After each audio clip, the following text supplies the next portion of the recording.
Jepun dulu masa dia start ekonomi dia pun copy. Dia copy kamera, dia copy kereta. Ya, Samsung, Apple. Kita tahu sejarah Samsung dengan Apple kan. Di negara barat, yang potong pokok tu, dia tak gunakan orang. Dia pakai jentera. Tapi dekat Malaysia, teknologi tu mahal. Daripada aku spend 4 juta ringgit for the machine, lebih baik aku pergi hire je orang.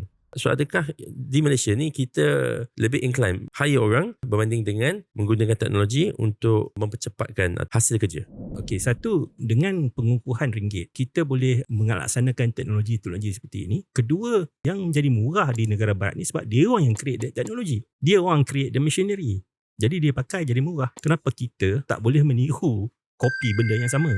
Kita yang buat, kita yang pakai untuk mempermudahkan kita punya perniagaan. Kan berbanding dengan kita, teknologi kita pasal import daripada China ke, daripada Jerman ke, daripada Korea, Jepun dan sebagainya. Jadi bila, of course lah, currency tu satu part lah.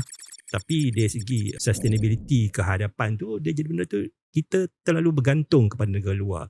Dan kalau boleh kita nak banyak R&D lagi. Ya, benda-benda kita cipta sendiri. Walaupun kita nak kata lah, Jepun dulu masa dia start ekonomi dia pun copy. Serupa juga dengan Korea Selatan. Betul. Dia copy the best. Dia copy kamera, dia copy kereta. Ya. It wasn't that good, tapi dia improve lah. Tiap kali dia copy, dia improve. Samsung, Apple. Yes. Kita tahu sejarah Samsung dengan Apple kan. Macam mana Samsung dikeluarkan. Teknologi lah sebenarnya yang boleh mengubah. Menarik kita sebagai dikatakan terperangkap dalam ekonomi pertengahan untuk menjadi sebuah negara yang berpendapatan tinggi high income lah kan. So kita mesti gunakan teknologi itu dengan sebaik-baiknya.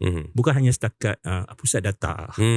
Kan, apa yang pusat data buat untuk kita? Kalau boleh kita nak anak tempatan kita banyak lagi AI engineers, mereka cipta STEM dan sebagainya.